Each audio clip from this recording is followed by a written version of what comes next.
I'm so excited for you to check this out, because if you do this, you're going to be able to double the amount of clients coming into your business, and you're going to be able to attract much higher quality clients with bigger budgets. So my name's Ross. I run a video production company here in the UK called Perspective Studios, and we help businesses to increase their revenue through video marketing. I also have an online platform called the Perspective Academy, where we're dedicated to helping filmmakers just like you grow their businesses through predictable recurring revenue, meaning that they know exactly how much they're getting paid every single month, and they don't have to wonder about when or where their next project is coming from. And the strategies I'll share with you in this video have worked time and time again for members inside our academy. People like Dennis, who signed a €57,000 client, or people like Josh, who started his business from absolute zero and in just 90 days had more than 10K in monthly recurring revenue. So there's a huge opportunity for you here too. But right now, here's what you're doing wrong. You're either not doing enough sales, or you're not doing it well enough. Your emails will be long and they won't connect on a deeper psychological level, which they need to. They have no structure, you're not A/B testing, and the list goes on. And this means you're leaving thousands on the table, and people are going with your competitors because you're not building the trust or confidence they need to go with you. And you see, because you don't have this structure, you don't have the ability to capture the audience on an emotional and engaging level and optimize those conversions. Look, the problem with running a videography business is that people think that they can do it. There's lots of battles between, well, I'll just use my phone to create this content, or the fact that you're all overpriced and people just don't want to pay that much for video content. And the only way that you're going to stop that mindset is by following a sales structure that's going to be able to convey what you bring to the table so that they can see your value. So let's kick this off with the first thing you need to do, which is researching who we're talking to, because nothing else is going to work if we don't have this right. And this is very top line market research. We want to find out, first of all, what industry are we going after? We want to be super targeted, because when we send out email campaigns, or we do cold calling, or we do any kind of sales, we need to know who is that person. We need to understand how their mind works and what they're thinking about. And you're going to be going after two types of people. You're going to be going after marketing managers or business owners. We want to find out what is their desire, what is their deepest desire right now for that business. We then want to find out what challenges are they facing. And these are just simple questions. Just ask them, what's your desire? What's your challenges? Or even if they're not a client, you can literally just ask businesses this, and they'll be able to give you some information to go from. And then you need to come up with a unique mechanism, something that you do differently. So like Dennis and Josh, we put them onto an RCP system, and we help them develop that within their business so that they could sell that opposed to just video services or videos to their clients. You need to think about what is your unique mechanism that you can use, that vehicle that's going to help the client get from where they are with those challenges to their desired goal. Once you've got that, it's down to the sales structure.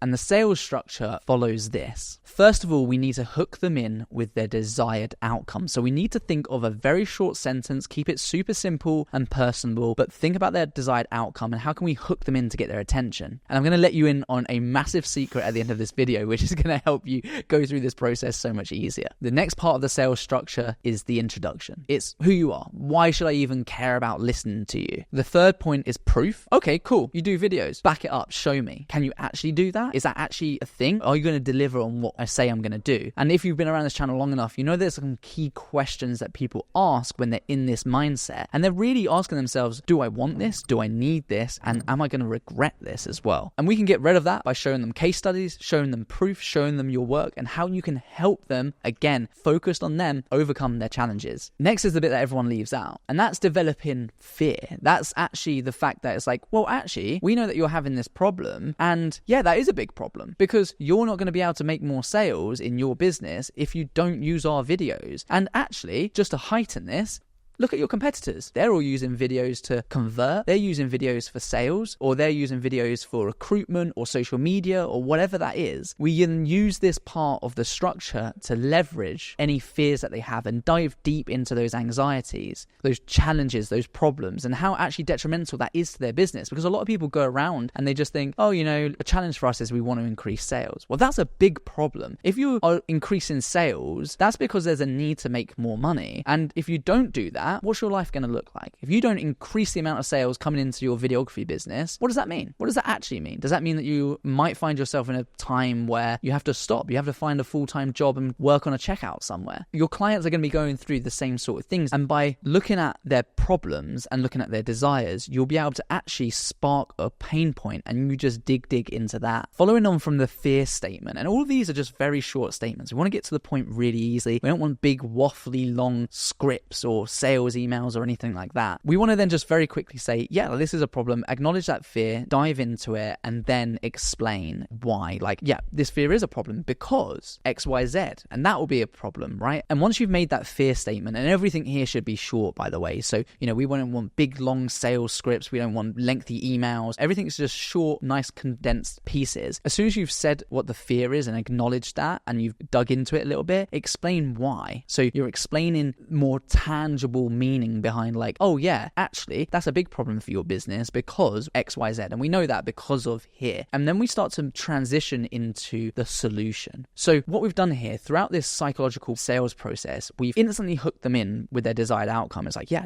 that's actually what I want to achieve right now. We've said very quickly just who you are, backed it up, and then actually been like, we know you have this problem because we're experts at this, and we see this problem time and time again, and it's a big problem. It's bigger than you think, actually, which makes our solution even more important than you initially thought too, right? And then what we're starting to do is we're starting to change that positioning, so actually they really value what you do, and you're also separating yourself from all your competitors who aren't doing this. And the transition into the solution is, here's what we do, here's why we do it well, and then we start to go into more proof. So we start to say, again, we've worked with a brand just like you, look at them here, they went from this to this, we managed to increase their sales, or whatever their desired outcome was. Maybe their desired outcome was quite simply just to increase the awareness about their brand, because for most businesses, if people don't know who you are, then they'll never buy from you because they don't know you exist, right? So sometimes with marketing, it's just about actually increasing that awareness. So yeah, we were able to give them an online presence, which helped them with this, which in turn meant they got more website visits, which meant they got more followers, which meant there was more opportunities for sales. And then you're going to just round it all off with call to action. And depending on what means that you implement this sales script will depend on the type of call to action. So if it's an email, the call to action is, let's jump on a video call. Let me share with you some examples that are specific to your business. Or if it's a phone call, it could be the same thing. If it's meeting and networking, whatever that might be for you, you need to take this strategy and apply it and adapt it to your own business. However, the thing that everyone forgets, and the reason that most production companies or freelance videographers and filmmakers aren't successful, is because of this. They don't test. They do a script, they write it out, they go, Ross, I listened to you, and they send out some emails. They send out 1,000 of them, and it doesn't deliver the results that they want. You have to test. You have to constantly go back to the drawing board. Okay, well, maybe if I tweak this, maybe did I get that right? Maybe I'll do a bit more research. Constantly with sales, it's tweaking, and it's a numbers game. If you follow this structure and create these improvements, you will get results. Before I reveal my big secret that I wanted to share with you, make sure you're subscribed to the channel if you're not already, and leave a comment. Let me know what you think has been most valuable, because that really helps us more than you'll ever know, that the content we're putting out is helping people, and we'll create more content like that. I try to reply to as many people as possible, so leave a comment and make sure you're subscribed. I started this video by implementing this same structure. So if you made it this far, it's clearly worked for you. I implemented this structure and I looked at the desires and the things that you would want. I then did a quick introduction to myself. I built it out with some social proof where it's worked in the past. I then dug into that fear and anxiety. I quickly explained it before flipping it around with a solution, which was this video. If you missed it, go back to the start of this video now, watch it again, and take notes of how you can take this structure and apply it to any environment. Look, I've been in exactly the same position as you are right now, and YouTube thinks that this video right here is going to help you achieve your desired goal. So why not give it a go, and I'll see you in the next one. Peace.